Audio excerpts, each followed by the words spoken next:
आज टॉपिक का नाम है डाटा कंसोलिडेशन। इसमें हम सिखाएंगे 3 टेबल दे रखी हैं और तीनों टेबल में एक नाम से हमें टोटल कैसे करना है। एक नाम की क्वांटिटी है, हम तीनों को एक साथ कैसे टोटल करेंगे।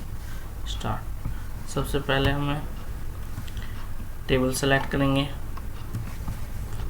डाटा में जाना है, कंसोलिडेशन। फिर हमें यहाँ पर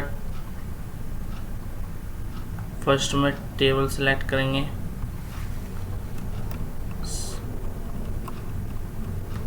फिर ऐड करेंगे, फिर सेकंड लेंगे, सेकंड टेबल, फिर ऐड,